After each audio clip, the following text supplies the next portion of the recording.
for better days to come and carry us like wind in our sails. Hold on tight, I can smell the shore, it's right in front of us if we just hold on tight. This vision that I saw is getting closer every dawn. We are dreamers of the shore.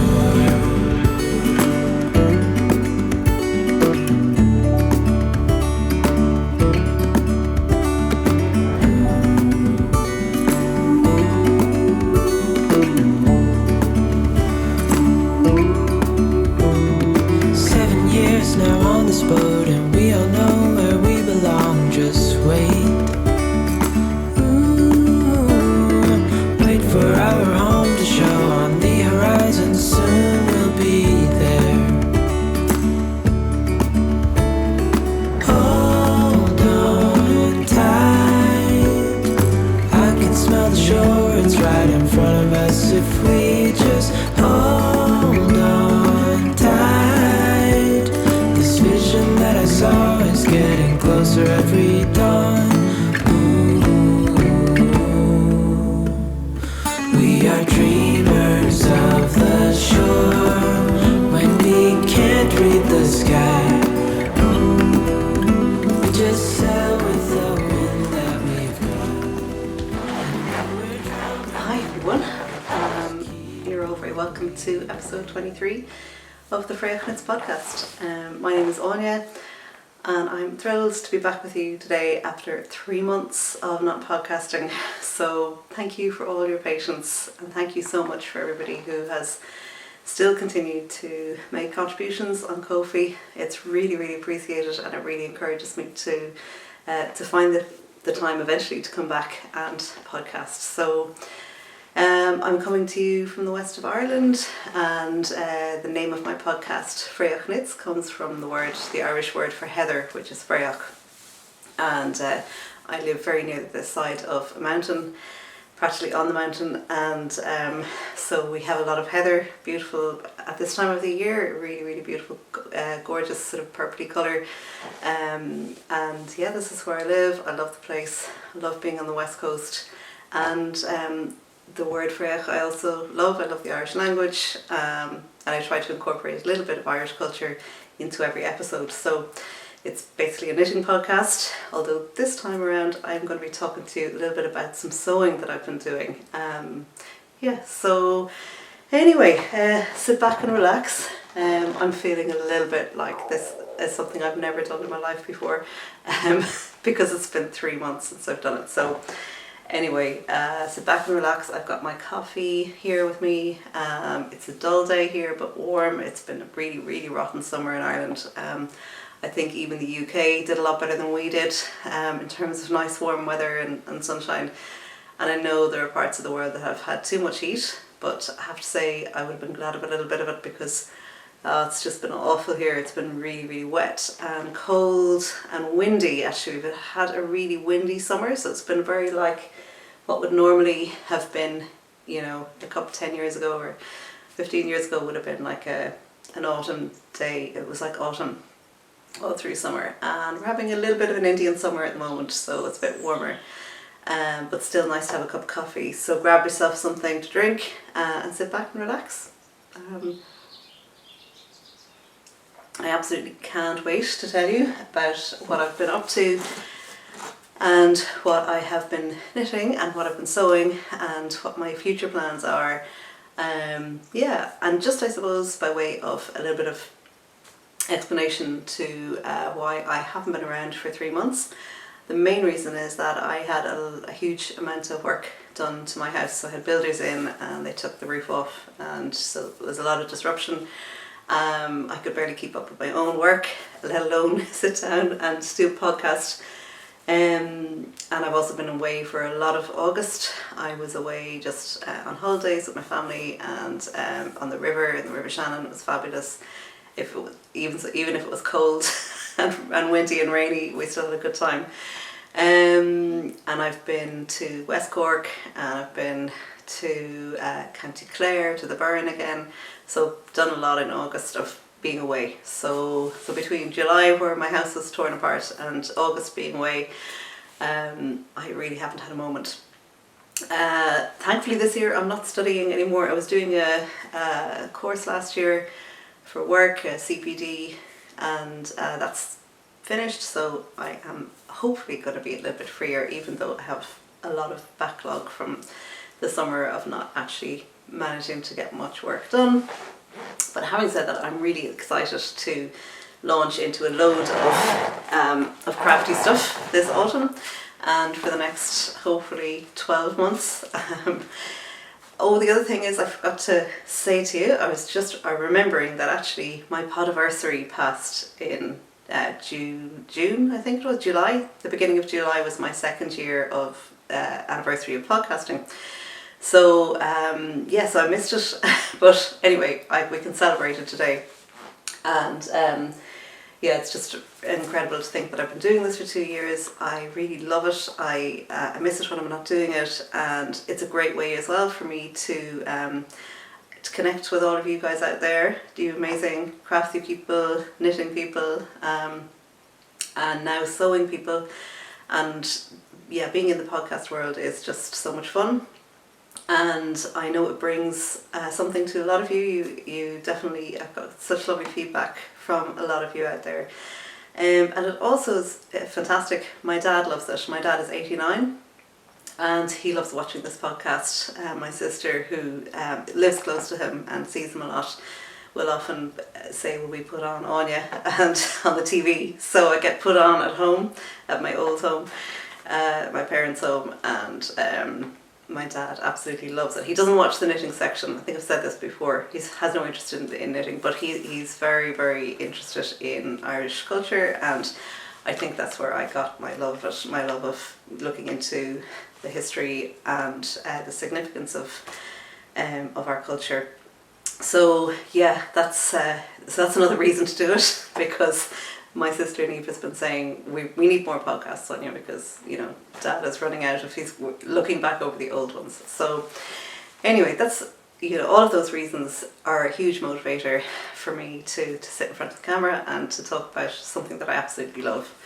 I've also become really interested in podcasts that do both knitting and sewing because of my renewed, I suppose I wouldn't say my renewed interest in sewing, because I never sat in front of a sewing machine in my life before until this summer, and I'll show you the results of that. But I do remember it, and there are memories coming back to me but literally I would have been, I'd say 10 or 11 or 12, that type of age, when I did a lot of hand sewing at school. It was something that we had to do, and I do remember making a bag for myself, which I loved.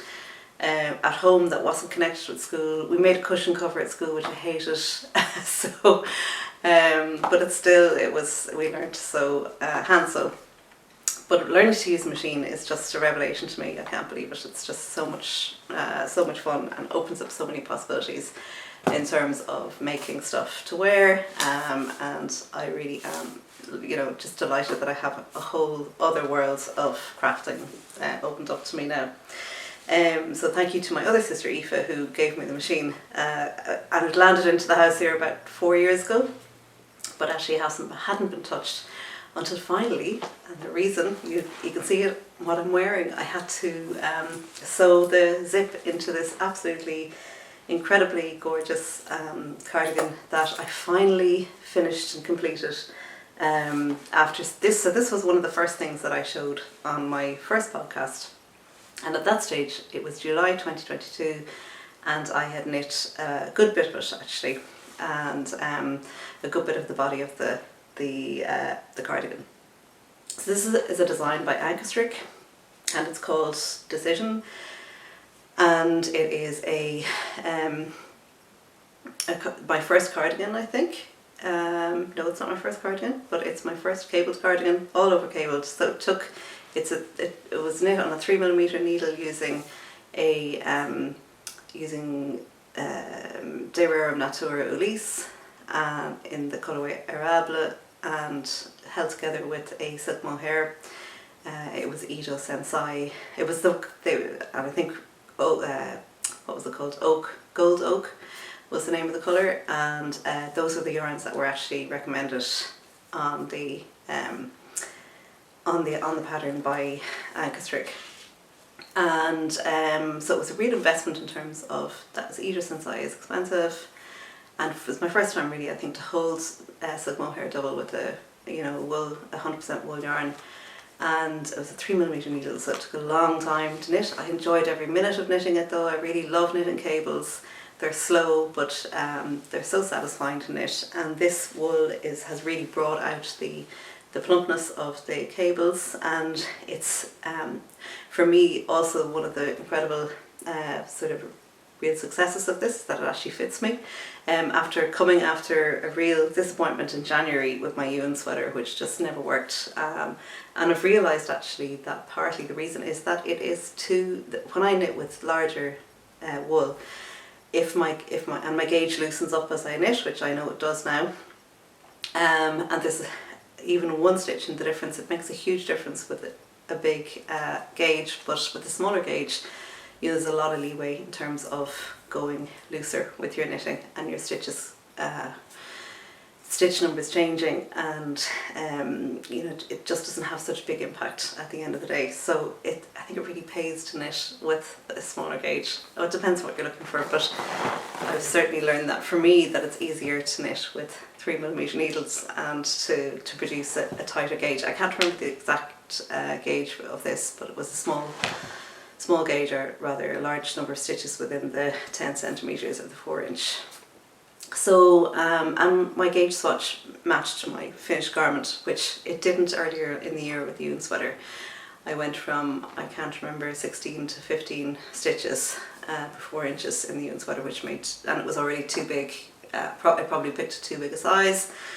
I could have gone with a smaller size, all of that. Anyway, so yeah, this is a success. I'm absolutely thrilled with it.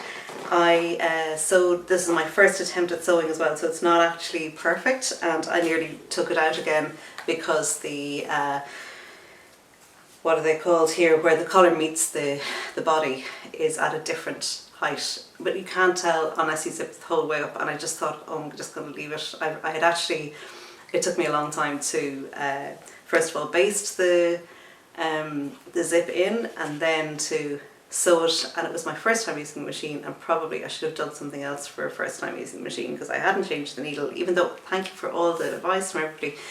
You all advised me to change the needle, to practice on something else first. All these things are really, really important, and I've since learned my lesson. But anyhow, I'm thrilled with the way it's turned out. It is really one of my favourite garments, and it's perfect at this time of the year now for autumn. I've always loved this colour, and I love the fit and the cables. So yeah, that's my first fin. That's what I'm wearing. And it explains that I started sewing, and one of the other reasons I didn't podcast this summer, apart from the house being done and the being away, there was one weekend, I think it was the end of July, where I thought, one Sunday I thought, oh, I could podcast today, but actually, do you know what I did instead? I decided I was going to sew a project that I had cut out the previous week. I was so intent on actually getting my teeth into it that I thought, no, I'm going to sew instead of podcasting, which is awful, but there you go. I did it, and I know it was great to get that project finished, and I'll be able to show you that now today. So I was also going to say that this podcast usually has a cultural section at the end of it, and I don't know what that's going to be yet because I haven't actually written up the notes for it, but you'll know by the end of it.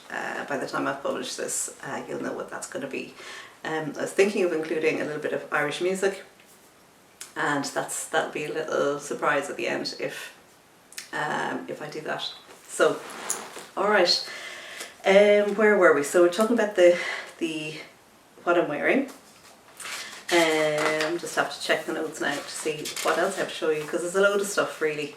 There's a load of stuff to go through.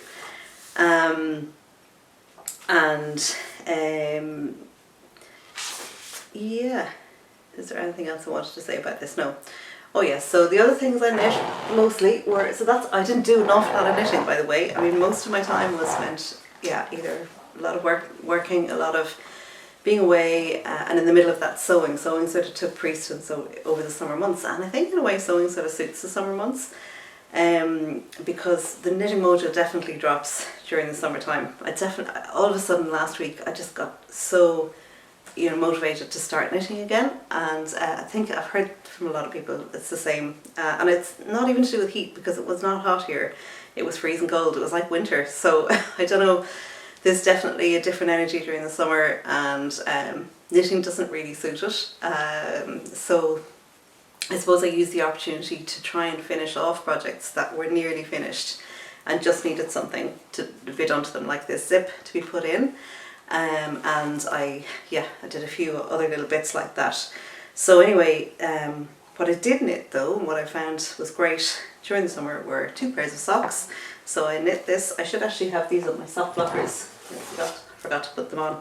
But these are the Simply Sinister cat socks, which I've already knit a pair of actually. I'm going to show you the pair that I knit previously. So this is them. And this was knit using, these were knit using my incredibly beautiful John Arbon Textiles yarn. And I think Odd Midod is the name of the colourway. Is that right? Or was that the green? The green one was Odd Midod. I forget what this one was. Drumble, sorry, this one was called Drumble actually, which I think is the word for bee in is it Devonshire dialect? Am I right? No, is that right? Yeah, John Arbon is down in Devon, I think. And so this is the Simply Sinister cat socks. And this, if you remember, I knit these previously, and these were the green and brown version. So basically the leftovers of the brown yarn, which is a Garthenor organic, I have this written down now.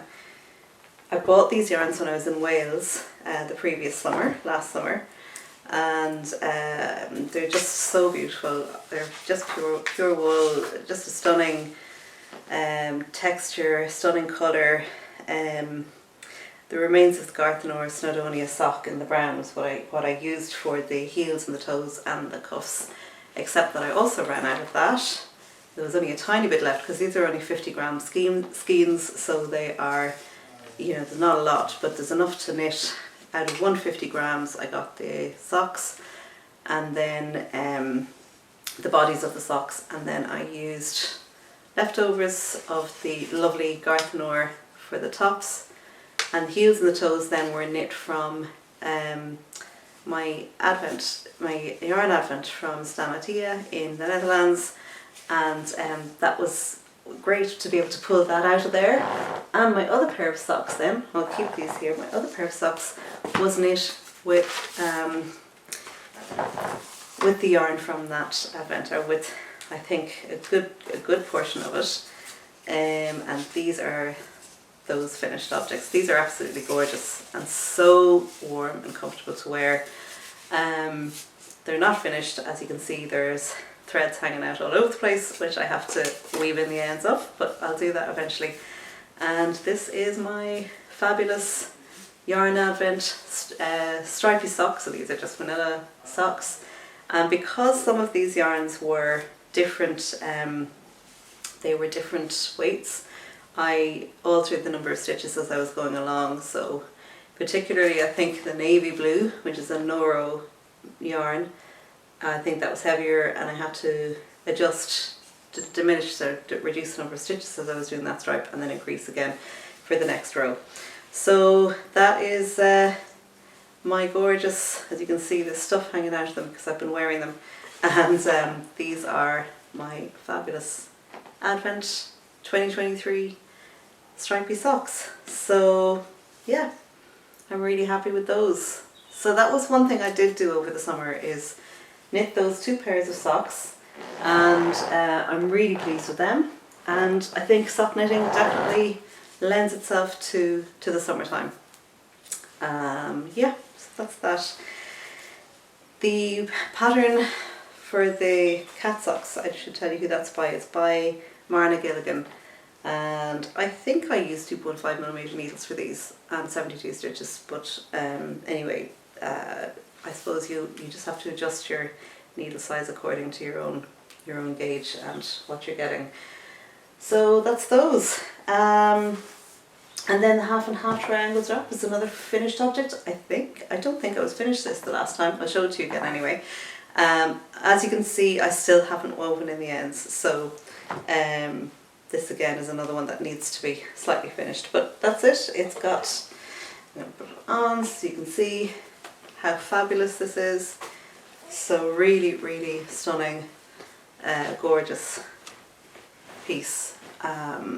And it is, the colours are juniper green and wheat flower, so a stunning combination and just the most amazing pattern and the most satisfying thing ever to knit. I know lots of people say this. So this is by Pearl Soho, free pattern, and it's just a big two triangles and that form a square using short rows. And it is, first of all, the yarn is just incredible, and I know a couple of you have offered through my private Instagram messaging to bring me yarn from the States, that you've been coming on holidays here, and thank you so much for the offer to bring me Pearl Soho yarn. And I know one message came through and I never got a chance to respond to it, and it disappeared, and I'm really sorry that I didn't respond. I think I was probably away on.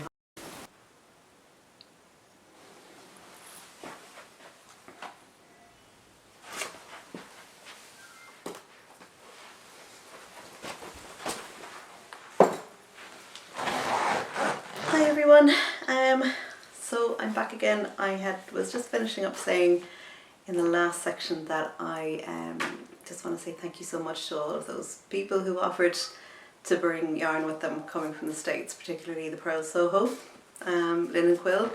I really appreciate it, and I'm sorry if I didn't respond to one person in particular who offered it to me, and I was away on holidays and I didn't get around to replying, and we would have spent a lot of time out of coverage, out of Wi-Fi coverage on the river, and the message had gone when I got back home. So please take my thanks for offering. But yeah, I really have too much yarn at the moment, and actually not just too much yarn, I have so many sweater quantities of yarn to use up that I'm really anxious to get working on. And I know if I bring in more yarn I want to do other things, and also I've spent a lot of my crafting budget on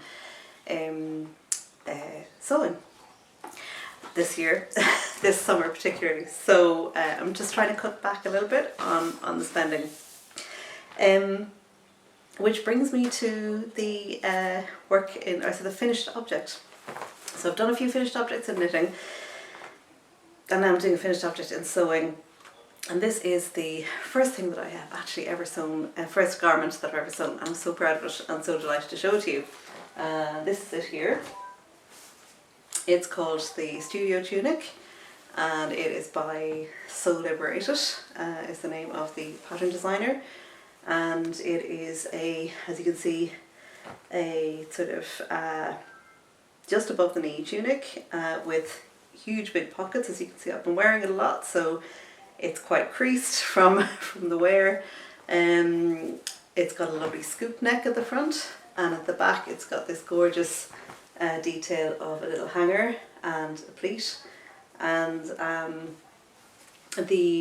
suppose, what can I say? I absolutely adore the pattern. I adore the look of it, and it was actually incredibly straightforward to sew up, even though I really had to get used to the machine, especially dealing with any of the thicker bits where it had to go over a lot of fabric bunched up together at the seams, and that was quite tricky, but I think I've sort of got the hang of that now. I think I probably could do with actually a better machine already. I feel like I need a new machine, but there you go. So the fabric here is, by the way, the other main feature of it is this lovely seam down the centre of it, down the front of it. And all these seams are French. They're French seamed, and yeah, I think that's a French seam anyway. And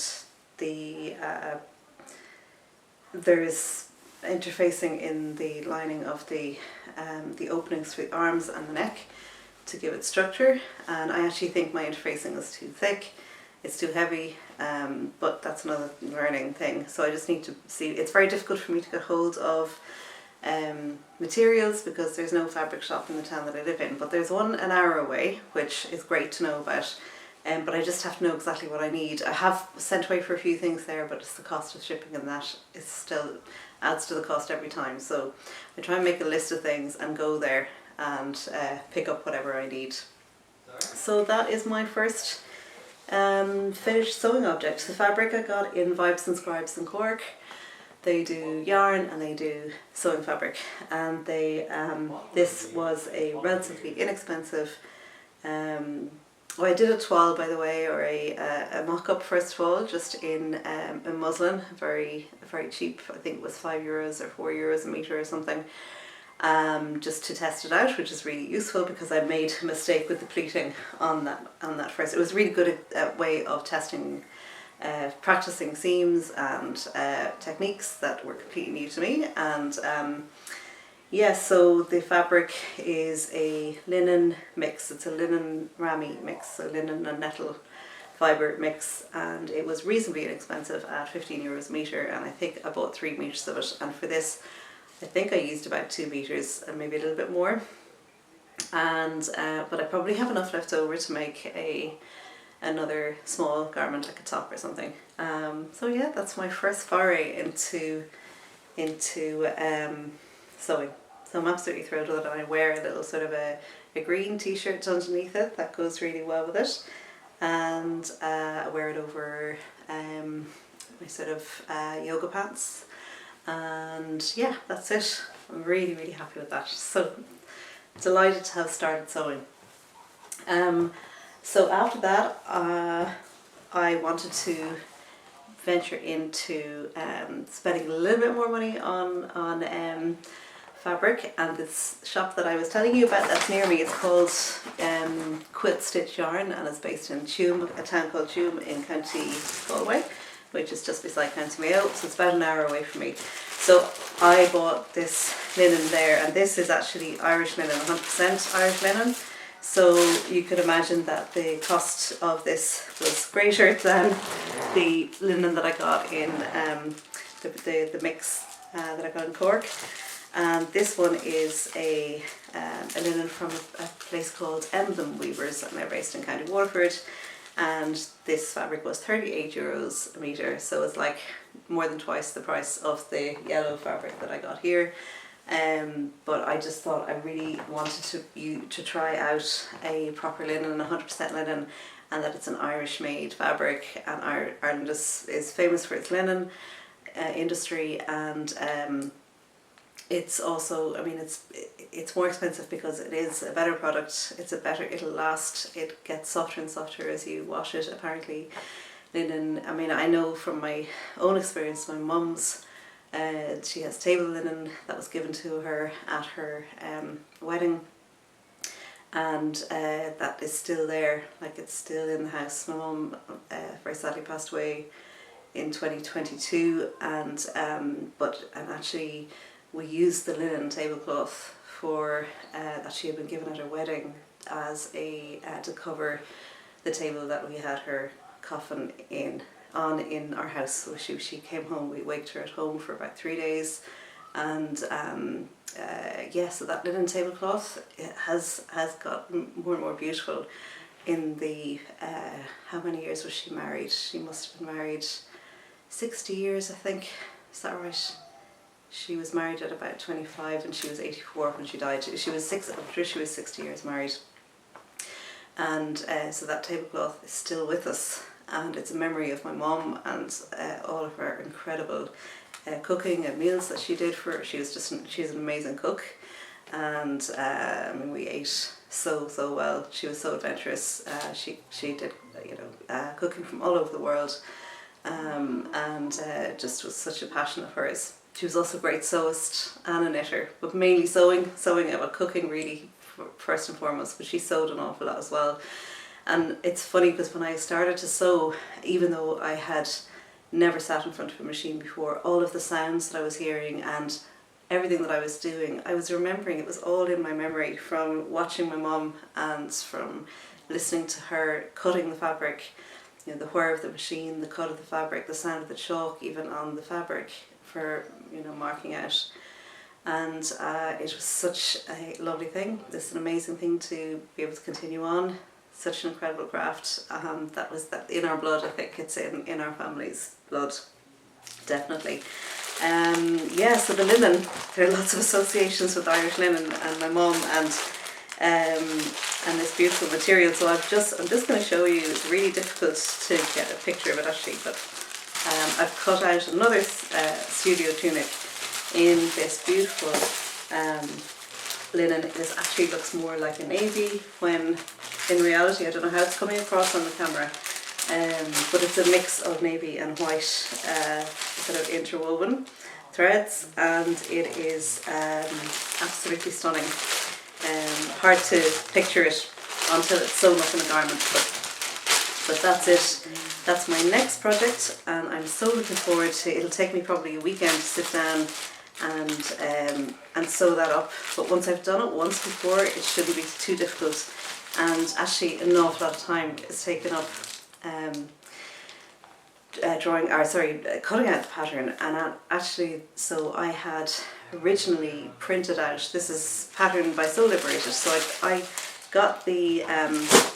You get PDFs for printing out A4 sheets or A0 sheets, and the A4 sheets, there's must have been about 30 of them, and you have to piece them together and stick them together with sellotape. And I did that thinking I'm saving myself a little bit of money here, and I don't have to send it off again to be, after buying the pattern, spending money on the pattern, sending it off to get it printed but the service is actually done by this shop in Tuam, which is fantastic. But there's the cost of the shipping or the postage and all that sort of stuff. So anyway, in the end, this first pattern was done using those pieces stuck together, and I took it out to try and cut out the second version, and I said, this is ridiculous. It was in a mess. Like, it's really hard to stick together 30 A4 sheets and have it accurate, and also to be able to fold that up and put it away. It was impossible. So I decided I would bite the bullet and sent off for the A0 version. So I've actually got some footage of me doing tracing the pattern on the A0 sheet, and I'm wearing my studio tunic when I'm doing that, so you'll be able to see me wearing it. And yeah, that's it. So I have been absolutely loving this whole experience of working with fabric, and I picked up a few more fabrics when I was in Cork. I picked up this is also a linen blend. I don't know how much linen there is in it, but it's absolutely stunning. And this was actually from a fabric shop, an upholstery fabric shop, but it's quite a light fabric, and it was only everything in the shop was €6 a metre. Absolutely incredible value. I'm not even sure of the name of the shop, but I'll put it in the description below. It's in Cork, in an industrial estate on the outskirts of the city. So I adore this colour, and I was thinking I could do a hinterland dress. That's one. I mean, I've heard so many people and watched podcasts with so many people who have actually sewn up a hinterland. I think this would be a stunning fabric for that. I also bought some denim because I thought I was going to do a pair of dungarees eventually. It's really, really ambitious. I'll show you. There's a couple of patterns here which I got while I was in Cork, the Harleen dungarees. So that's what I was going to use the denim for. I bought some to make a pair of leggings. I bought this gorgeous jersey fabric in this gorgeous green, and that is going to make up a pair of leggings. So I haven't worked, this is really difficult stuff. If you've not sewn before, it's harder apparently to work with this because it's stretchy fabric, so that'll take a little bit of practice. I'm just working with woven fabrics at the moment. But this is called the Limestone Leggings and Top, also by Sew Liberated. So they're the few patterns I've picked up. I've also got a, what else? The Hinterland. So the Hinterland, the Studio Tunic, the Harley and Dungarees. These are by Merchant and Mills, who sell amazing fabric as well in the UK. And I got their Florence dress as well, mainly to make a top out of actually.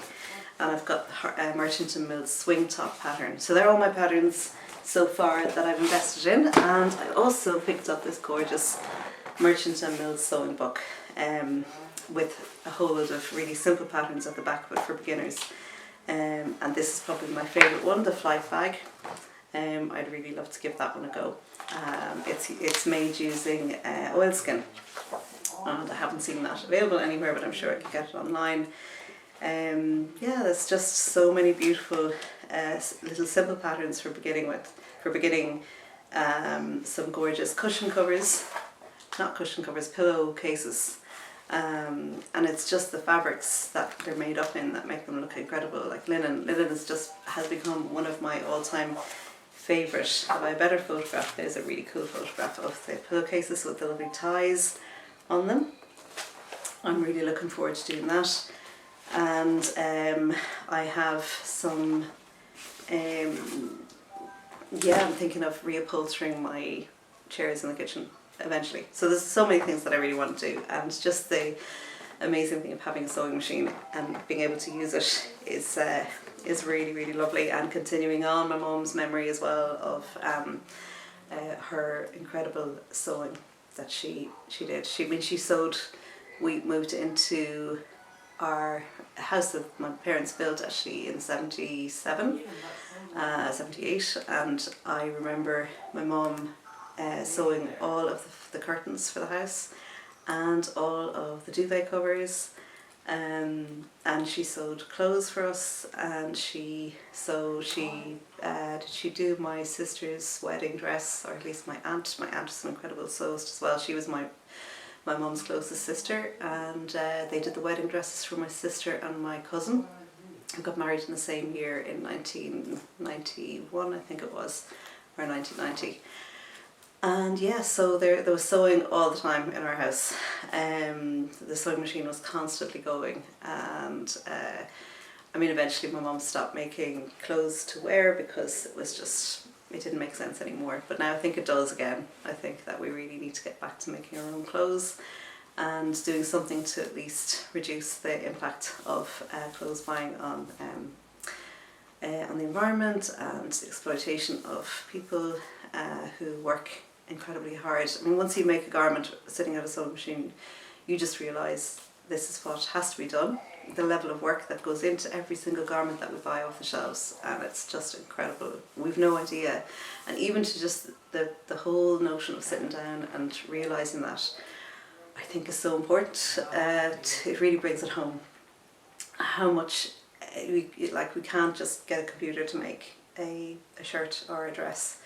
The computer might be able to print out the pattern and work out the sizing and all that sort of thing, but somebody has to physically sit down and actually sew the pieces together, and the pieces might be cut out by a machine, but definitely the sewing together is something that has to be done by hand, and it's just it's absolutely incredible. We don't appreciate it, so that's it. It's great to finally appreciate it. And great to have the freedom to choose the fabrics, the size, the pattern, the whole lot. It's a whole new world has opened up. And I think as well, I was feeling that I have an awful lot of knitted garments, and the rest of my wardrobe really needs to be boosted in some way. And it's great to be able to pair stuff that I have knit already with the stuff that I'm sewing. Like, I tried on a couple of jumpers with this, and I love the idea of a cropped jumper over a dress or a tunic. So my Felix jumper and my Soldatna crop fit really well, or look really well over this. So that's another bonus, is that I'm pairing up and making a whole new wardrobe. What else was I going to say to you? Oh yeah, by the way, I never told you the size that I did this in. I did it in a 14. and size 14, and when I looked at my measurements, my chest measurements and hips and all that, I would have actually fit into the size 18, but I'd seen on a load of Instagram posts and also on the on videos that that's their sizing is very generous, so that often you need to go down a couple of sizes. So I did that. I went down to the 14. I didn't adjust to make my shoulders are narrower than my hips, and I could have adjusted to make them narrower, but I felt the first garment I really just needed to make it according to the pattern, and then later try and maybe adjust according to having maybe a size 12 on the shoulders and a size 14 on the hips, which would probably work even better in that pattern for me. But that's another day's work, and it'll come eventually.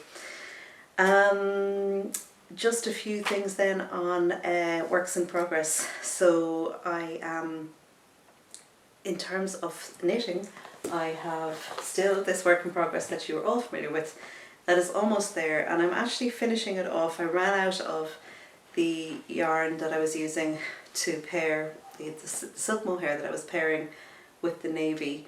I ran out of it, and I picked up a new ball of a skein of silk mohair when I was in Bantry. I went into Bantry Yarns. I happened to be down in West Cork, and I picked up a stunning skein of hand-dyed yarn, which actually was supposed to be purple. It's called Purple Rain by Hedgehog Fibres, and it looked purple in the shop, and when I got it home and compared it to what I had been knitting with, which was a purple silk mohair, this looks navy. It looks like a sort of a deep midnight blue navy. I hope you can see that clearly. Hi again, everybody. I was just talking to you about the pressed flower shawl and where I was at with that when I got cut off. So this, I was explaining to you, I was using a different silk mohair for this final border section. So I'm going to be doing 3 rows of flowers, or at least 2 rows of flowers on this final border section here in the darker blue. That silk mohair, it's the same basic navy colour from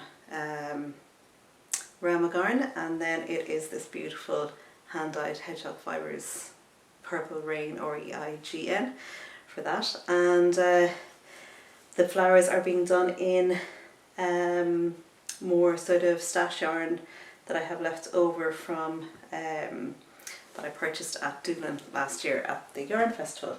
So that is that finally going to be finished. I actually took it completely off the needles last night because I wanted to see how long it was. It's very difficult to see with it all bunched up on the needles, but I was able to just look at it off the needles, and I decided no, it definitely needs to be finished to the border length that's given in the pattern.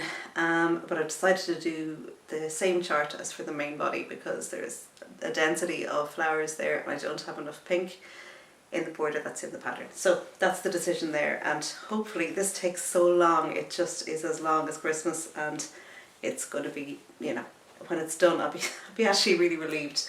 It's a beautiful project, but it just takes forever. So that's mosaic knitting for you. It just goes on and on. The other project that I am about to start working on is this Fraoch this gorgeous sewn sweater that was way too big for me, even though I loved it, and it took me a while to really actually decide to frog it. But the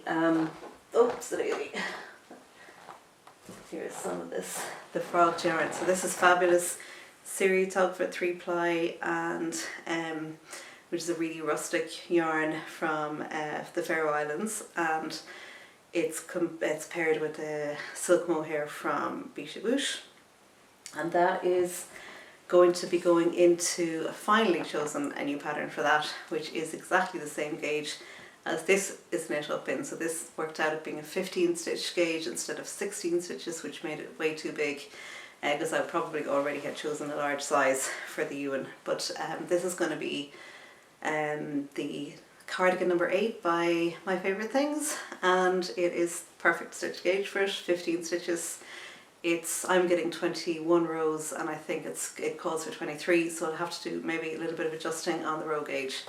Hopefully there's a schematic with that one, because if there isn't it might be tricky, but anyway, we'll see. I have actually bought the pattern, I just haven't looked at it yet. So that's a definite decision. I cannot wait to start on that because I just absolutely adore this fabric. It's really, really stunningly squishy and beautiful colour and smells amazing. It has such a sheepy smell, absolutely beautiful because of the Siri-Togfa. So that is that project. I will probably, hopefully cast that on tonight, this evening.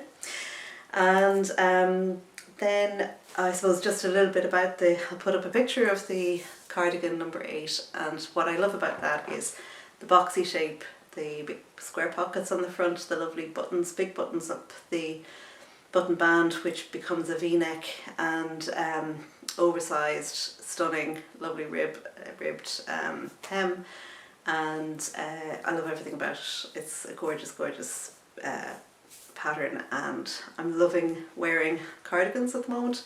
I know they've become a big thing and they're easier to wear in some ways than a sweater, and I'm really looking forward to knitting that one. So the other thing I was going to tell you about was my acquisitions. Have I told you about my acquisitions yet? No, I haven't. So I got this beautiful silk mohair hand dyed, along with this one, also silk mohair hand dyed, both from Bantry Yarns when I visited their shop in August, beginning of August. And this one is from it's from Ullen, actually. That's the some people pronounce it Olin. I think it's not in operation anymore. Ullen. It's an Irish dyer, independent dyer, who's not operating anymore. And I missed out on a sale of her yarn when she was closing down. But this beautiful skein of silk mohair hand dyed and the name of it is Glow, of the colourway is Glow. I got that, and I picked up this one here, which is Hedgehog Fibres Purple Rain. So they're two recent acquisitions from my summer holidays. I also was the very lucky recipient of these beautiful skeins. I don't know what I did with the purple. Oh, there it is. So I got 3 colours. I got 4 skeins altogether of this beautiful yarn here from my friend Anamika when she visited in June. And she very kindly brought me this gorgeous fingering weight, and it is called Pasali Pinta, and it is an organic merino blend of with silk and rami, and I'll tell you the proportions. It's in 60% merino, 20% silk and 20% rami. Rami is nettle fibres, which I think act in the same way as, the silk acts as the sort of the strengthener instead of nylon. I think nettle might do the same. It's nettle very close. It's close to linen, I think. Anyway, it's really soft, really, really luxurious, beautiful yarn, and I have 4 skeins of that all together. I've got 2 of the beautiful teal colour, this gorgeous aubergine colour, and 1 of the grey. So I am absolutely thrilled with that. I'm not sure what I'm going to do with it, maybe a cowl or a shawl, but that is yarn I have acquired in the last couple of months. And then I am looking for ideas on what to knit with for my next works or my future plans for the autumn. So I have definitely the cardigan number 8. And I'm looking at something to use up a sweater's quantity of this, which is Shetland, so it's West Yorkshire Spinners Shetland DK, or Croft Shetland DK, so it's Shetland wool, and it's really, really shiny and bouncy and gorgeous, and 100% wool, Shetland wool. And I have a couple of ideas for that, and also I have a sweater quantity of this, which is called, this is also West Yorkshire Spinners, and it's fleece, and the colourway is Felside, and it's a DK weight. And both of these colours, as you can see, are very similar to colours of sweaters that I was knitting earlier this year. So I knit the Harlow sweater in a green, and I was always working on this in the background, which is a rust colour. As you can see, this is much more orangey, really, really autumny. So now that I've finished these two other sweaters and cardigan, I feel like I can go ahead and knit with these. They weren't attracting me at all when I was knitting these two projects, because I felt, oh, I don't want another project of the same colour. So I'm just looking for ideas for these two, and I have actually picked out a few patterns on Ravelry which may actually be suitable for these two, and I'm going to put the patterns up on the screen there and show you which ones I'm sort of thinking of. But I would also welcome any suggestions that anybody has for ideas for DK weight sweater or cardigan that I could use those colours with and those yarns with. I'm just going to go into my Ravelry here, and I will just remind myself of the details of the patterns that I was looking up. The first one is called the I think it's Kapenka sweater, and this is really unusual because it is it's a reversible cardigan, so you can wear it as a sweater or a cardigan, which I think is an absolutely brilliant idea. Yeah, it's Kapenka sweater, and it is designed by Macarena Silva, and it was published actually in August. It's a brand new pattern out on Ravelry, August 2024. It's a DK weight pattern, and they recommend Tuku wool DK. So Tuku wool has a blend of alpaca, I think. I'll just double check. That is no, it's not. Sorry, I thought it was. It's 100% wool. Finnish landrace, is that right? That's the fibre. So it's actually 100% wool. But so it's ideal then. It would be perfect. And that pattern has cables, which I also love. It is a round, it's a, what's it called, a round yoke, so it's not, I'm tending to favour either the structured look of these sleeves, which are set in, I think, or a raglan or a dropped shoulder sleeve. I'm not mad anymore as much, although sometimes they do work with the round yoke, but this, I really love the idea of having buttons down the back if you wear it as a sweater, or buttons down the front if you wear it as a cardigan. That's just a brilliant idea. So that's definitely one of the things I am probably going to be casting on. I just have to do a few swatches and see. The gauge itself is 18.5 stitches, which is funny for a DK. It sounds more like an Aran or a worsted, but I'll just work away at that anyway and see how I get on with it. But it looks absolutely beautiful. So the other option for me then, or another cardigan that I'm thinking of doing, is the zip-up cardigan by Cookie the Knitter, and it is this was published a few years ago in October 2021. And the attractiveness, or what's attracting me to this, is it's silk mohair, and it's Drops Lima actually. Drops Lima has alpaca, doesn't it? That has alpaca in it, yeah. So so it's a sport weight with a it's a DK with a lace.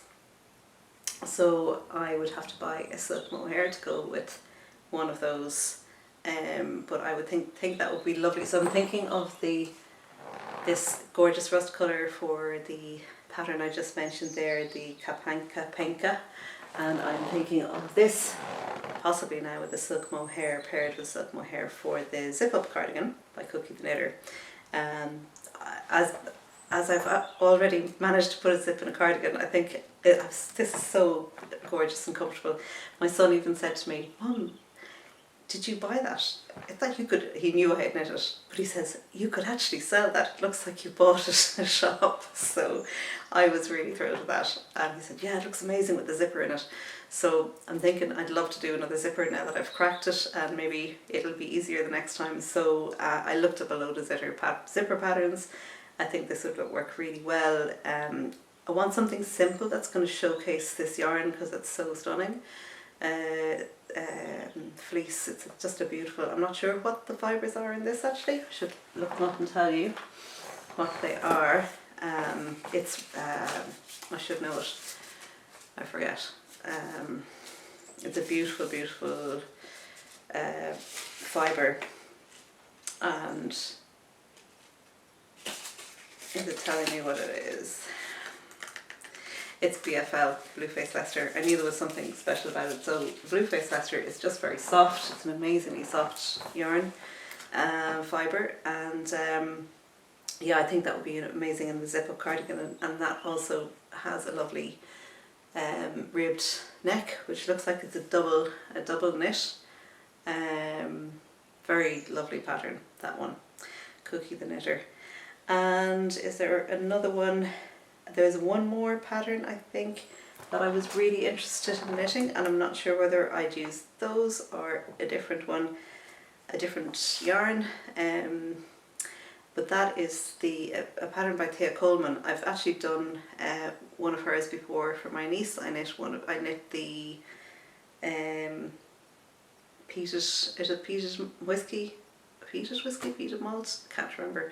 Anyway, it's a beautiful all over cable cardigan for my niece years ago. Actually years ago, meaning about when I started knitting, about 2021. And anyway, this one by Thea Coleman also is called Cranberry. I read Cranberry Goose, but it's Cranberry Gose. Don't know what that means. These are all names of drinks, I think, all of her patterns. She's also known as Baby Cocktails. Anyway, this is a fabulous short-sleeved but really, really big ribbed neck on it. Sort of a cowl neck with fabulous texture on the shoulders, but short-sleeved with a little ribbed thing and a rib cuff, and also a split hem. And really, she looks absolutely amazing in these photographs actually. She looks really stunning. I love her look, and I'd really like to try and emulate that. And that's a 22 stitch gauge, which sounds right for a DK actually. 4mm needle, and yeah, that looks absolutely gorgeous. Definitely going to buy that actually. Now that I spotted this earlier on today, or not. These were ones I'd saved in my favourites, and often because you're looking at so many, you don't really, see them, and then when you go back and you look in your favourites a few days later, you say, wow, that's a really, really beautiful pattern, because you're seeing it with fresh eyes and you're not distracted by all the ones that you've just looked at. So I love the idea of a short sleeved sweater with the cowl neck. There's something gorgeous about that, to wear with a shirt. She's got a sort of a flannel shirt underneath it, and jeans. Very, very comfy looking, and also quite smart. And yeah, so there are a few ideas for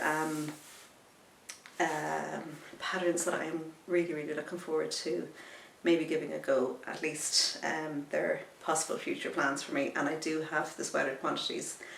And I'm thinking I also could knit that one by Thea Coleman out of, I have a whole load of Plutalopi from a couple of years ago, and I bought a whole batch of it, because when you're ordering from Iceland, it just seems right to order a whole load. And I haven't knit with it in a while, and when I knit with Plutalopi, it comes out as a DK gauge, so it could be a good one for that, for the Thea Coleman sweater. Maybe not drapey enough, I don't know, but we'll see. So I mightn't have to buy no wool at all. The other option is I have a whole load of old centrum, which I got a grey old centrum recently. I got 5 skeins of it, so that would probably be enough for that, because it doesn't have any sleeves. Actually, I'd have probably more than enough. And if I paired that with a silk mohair, that would be stunning, and that would bring me up to the DK, a sport and a sport, and the lace weight might be more than a DK. It might actually not work. Anyway, we'll have a look at that. Okay, that's it. There are all my plans and all my acquisitions, and thank you so much for listening to this podcast so far. It's been a bit rambly. I hope you've enjoyed it nonetheless, and I hope you've enjoyed the little sections on sewing that I've introduced, and I hope it maybe provides some inspiration for you to start sewing if you haven't already tried it, and maybe if you do already sew, that it's also a little bit of inspiration for patterns that you haven't seen before, even though most of the patterns I'm looking at are probably fairly well known. But yeah, thank you so much, and if you'd like to contribute financially to the podcast, it takes a lot of time to make these, then I have a link to my Ko-fi account below, and I'd really appreciate it if you feel the need, or if you feel inclined to do that, to make a contribution. And thank you to all of you who have already done that. And yeah, thanks a million for watching. Please like and subscribe. I'm going to be doing a little section now on the Irish cultural segment. So if you'd like to switch off now, you're absolutely, welcome to do that. But if you want to stay on and listen, that's what I'm going to be talking about now for the next little bit. And it'll be a short one. I still have to complete the I was doing a few sections on the Ogham script and the meaning of each of the letters, and I think I've got halfway through, or 2/3 of the way through the alphabet, and I do need to finish that, but I was stuck for time today. I'll do it the next time I podcast, and instead today I decided to do something that would maybe be just a little bit different, and hopefully something that you like, and that is a little piece of Irish music.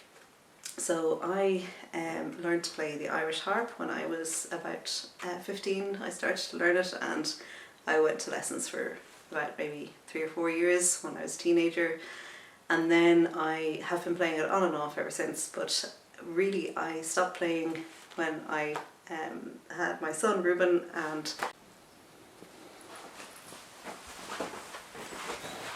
hi everyone, and I am just finishing up now with the last segment of this podcast about the Irish cultural section. I got interrupted there. So I am, so I was telling you about the fact that I had learned to play the Irish harp, and that I had stopped playing it when, particularly when Ruben was born, I just really didn't play it at all.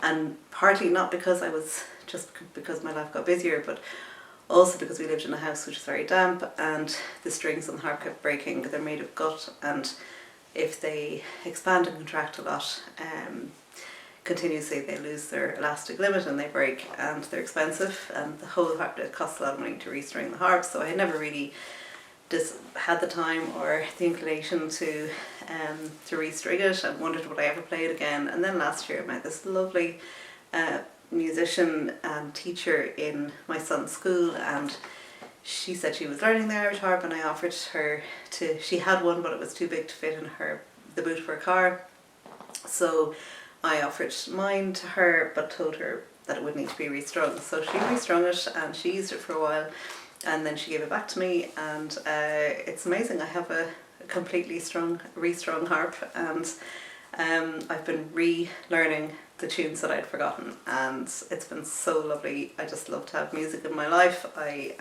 really adore music, and it's such a brilliant way for me to unwind and relax, and just chill out, and when I'm not knitting, of course. So anyway, so I have recorded a piece that I am playing, and an absolutely beautiful piece of music, and I'm just going to tell you a little bit about, first of all, about the instrument itself, and then a little bit about the music, and who wrote it and what the story behind it is. So the harp is Ireland's national emblem, actually.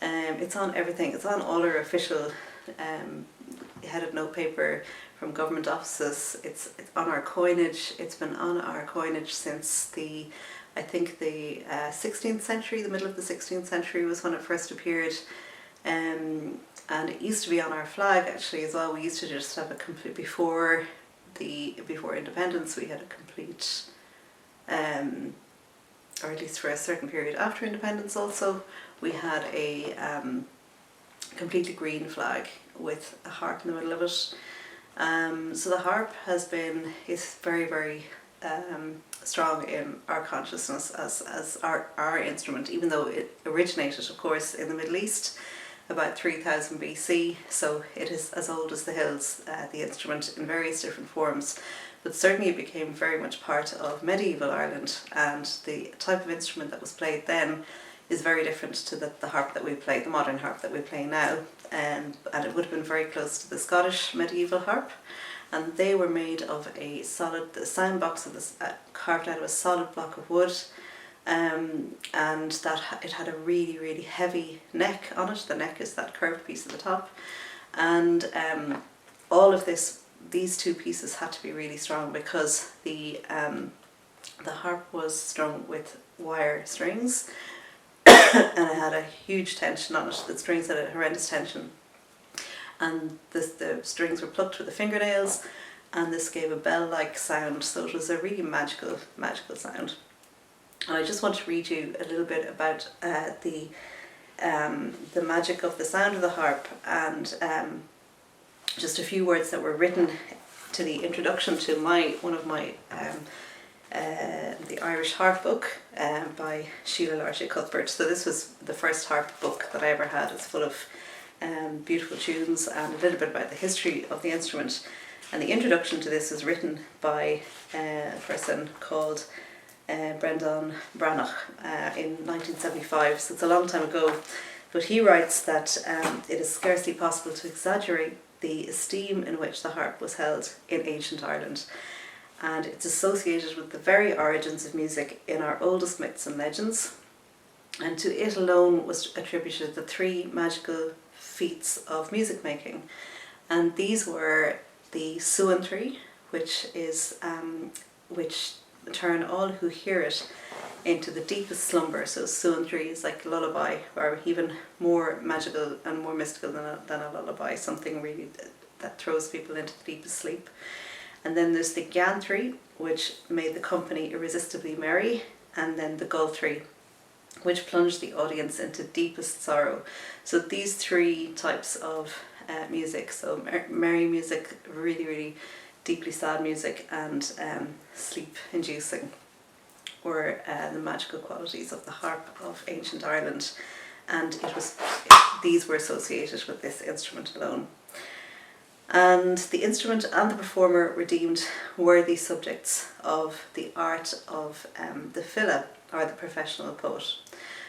So there were many of those in Ireland, and so this tradition, this sort of ancient and medieval tradition of the harp continued right up until the end of the 18th century, until the 1790s. And it was so the tune I'm going to play was written by one of the last of the travelling Irish bards or Irish harpers.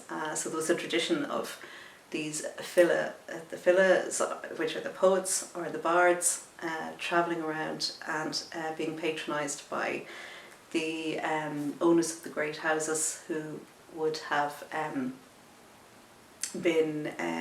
paid them for writing poetry and song that eulogised them, or that made them great. But there could also be, of course, the satire within that, and they had to tread a thin line of they had to make sure that they weren't saying something that their host and their patron wouldn't like. But anyhow, it's very much a huge tradition, and Turlough Carolan is the name of the author, the composer of the tune that I'm going to play, and he was born in 1670 and he lived until 1738. But as a small child, he got smallpox, which caused him to go blind, and he became a musician, and he was a travelling musician. So one of the great Irish bards. So if you can imagine him travelling around on horseback with this heavily strung harp, really heavy instrument, composing tunes for and composing lyrics and songs, not just music, but he also wrote lyrics, which actually is something I've only realised now by reading a little bit more into him and his life, And even reading that the tune that I'm going to play for you has lyrics to it. I didn't realise that, and the lyrics tell the story. So there's this great tradition of the harp in Ireland, and O'Carolan is one of the most famous. And most of his pieces have survived, or at least 200 pieces of his music are known today, which is also another thing that, I mean, a lot of the music was lost if it wasn't for collectors like Edward Bunting, who collected the music at the last great gathering of the Irish harpers at the Bards. There was a great gathering in Belfast, I think, in 1792, and a lot of music was collected then. So Carolan was blinded by smallpox. He adopted music as a career, and his genius for making melody manifested itself immediately, and for almost 50 years he travelled the Irish countryside, staying at the great houses and entertaining the company with his playing and singing. The great majority of his pieces were composed in honour of his patrons, and in most cases he devised verses to fit the music. He was also a familiar figure in Dublin, where he must have heard the music of the fashionable music of the day, the Baroque music, which was music by Vivaldi, Corelli, Gimignani, all of these composers, and he was charmed by it. And actually, it had a huge influence on a lot of his writing. So his writing is very, even though he comes from an ancient tradition, and an ancient traditional Irish tradition, he also was heavily influenced by the classical music of the continent of the day, that coming from continental Europe of the day. But he did write tunes that were very influenced by the Irish tradition, as opposed to the European one. And the tune I'm going to play is I'm saying that I think it is based on a lament, an Irish lament. It has that sort of sound to it. And the name of the song is Eleanor Plunkett. So I came across some really interesting information online about this song that I didn't know before, this tune. And it was written about Eleanor Plunkett, who is known is an actual figure who he would have known, who Carolan would have met, I think. Very likely to have met, as she would have been his contemporary, more or less. He was born in 1670, and Eleanor Plunkett was born in, I think, 1680. And there's a very long-winded description of the reason for her life and why the tune might have been written about her. But I suppose a shortened version of that is that it was the lands of her ancestors were dispossessed during the time of Cromwell in the 1650s. The land was confiscated. Oliver Cromwell was an agent to the Crown who completely upscuttled Irish society and confiscated a lot of lands from the native Irish. And having said that, the lands were regained by the Plunkett family after Cromwell. They released but they were then under an Anglo overlord. But after that, the land was confiscated again after the Battle of the Boyne, when the Jacobite side lost, and the Plunketts would have been on that side, so their estates were confiscated a second time within that same century, at the end of the 17th century. Having said that, they regained the land. They managed to get some of it back, but not all of it. And then they actually, herself and her sister, who had been orphaned, I think, quite young, went to court with their husbands to reclaim the land, and they managed to succeed, sort of, except that the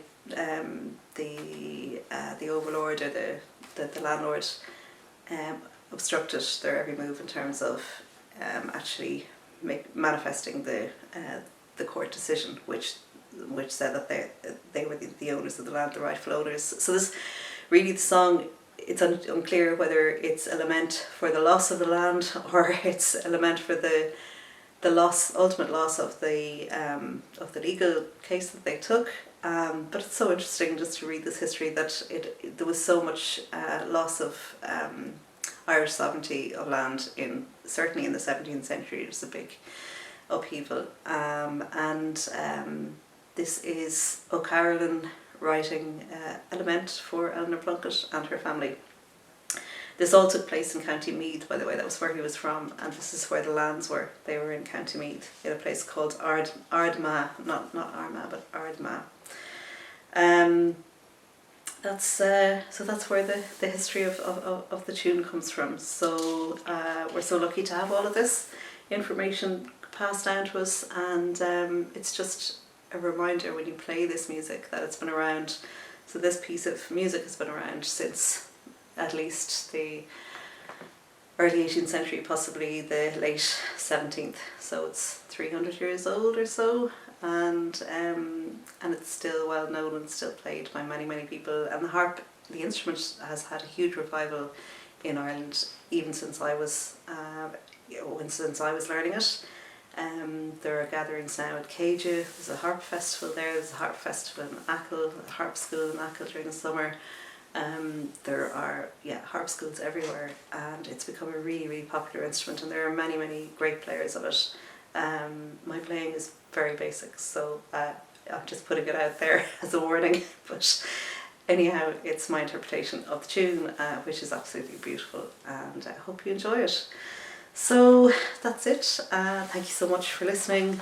Thank you for being with us, with me for this, and I'll pop on the music now, and I'll have some footage of my adventures over the last few months at the end. I hope you've enjoyed the podcast. Thank you so much for listening, and in the meantime, until I see you again, which hopefully will be in another month and not another 3, happy knitting, and enjoy your craft, whatever it is, whether it be sewing or knitting or crochet or whatever. Okay, lovely talking to you today, and chat to you again soon. Okay, thanks for watching. Bye for now.